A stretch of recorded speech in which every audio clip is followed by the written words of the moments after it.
15 Phrases for Speaking Polite English from EspressoEnglish.net. When learning another language, it's easy to make the mistake of being a little bit rude, since you might not be aware of the phrases which sound polite and impolite to native speakers. You already know how to say please, thank you, and excuse me, but here are 15 more ways to make your English sound more polite. Don't say, I want a hamburger.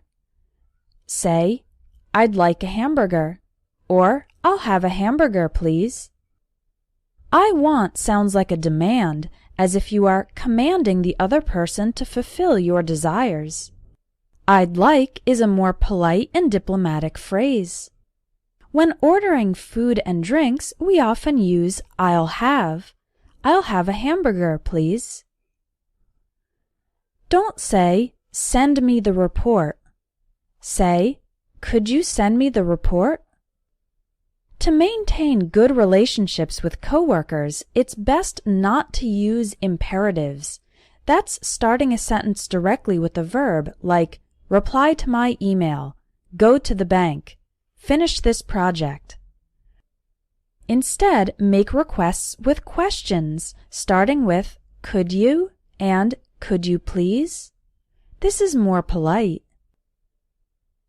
Don't say, go away, or leave me alone. Instead, say, could you give me a minute? Or, sorry, I'm a bit busy right now. If a colleague approaches you at a bad time and you want the person to leave, don't say, go away, or leave me alone. The phrase, could you give me a minute, is for when you just need a few moments to finish up what you're working on, and then you'll talk with the person. You can use the other phrase, sorry, I'm a bit busy right now, when you're in the middle of work that can't be interrupted. You can follow up with the phrase, can we talk a little later? And agree on a time when you're both available. Don't say, tell me when you're available. Instead, say, let me know when you're available.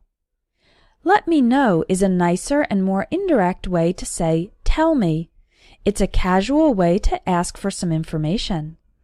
Alternatively, you could simply ask the question, when are you available? Don't say, you're wrong. Instead, say, I think you might be mistaken, or actually, and then give the correct information. Or say, I'm afraid I disagree.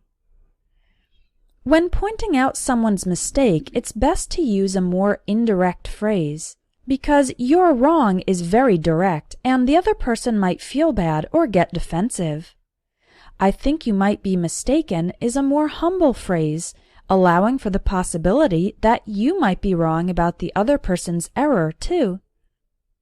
The word actually is used to correct an error and then give the correct information, without specifically saying that the other person was wrong. Finally, if it's a matter of opinion, you can use the last phrase, I'm afraid I disagree. Don't say, that's a bad idea. Instead, say, I'm not so sure that's a good idea, or I have a few concerns. Instead of using strong and direct words like bad, it's more polite to say, I'm not so sure that's a good idea. Another option is to state your specific objections by pointing them out as concerns, saying, I have a few concerns. Don't say, your work isn't good. Instead, say, I'm not quite satisfied with this work, or, to be honest, this needs some improvement. One of the hardest things to do is telling somebody that their work doesn't meet the standards or expectations. But you can make it easier for the other person to accept by using a polite phrase, like, I'm not quite satisfied with this work. The phrase, to be honest, is used when you are going to state an opinion that other people might not like very much. Don't say, I don't like the colors in this design. Instead, say, I'm not too fond of the colors in this design, or I'd prefer to use different colors in this design. When reviewing work, avoid statements like, I don't like. Instead, you can use a more indirect form like, I'm not too fond of, or I'm not a fan of. Another option is to state what you want to see instead by using the phrases, I'd prefer or I'd rather. Polite English is especially important if you're learning English for your job or career. You want to have good relationships with coworkers, make a positive impression on clients, and sound pleasant during interviews. If you'd like to learn more English phrases that are specifically for professional situations, check out my Business English course. Inside this course, you'll learn how to make presentations, phrases for negotiations and interviews, what to say during meetings, best practices for letters and emails, and much more.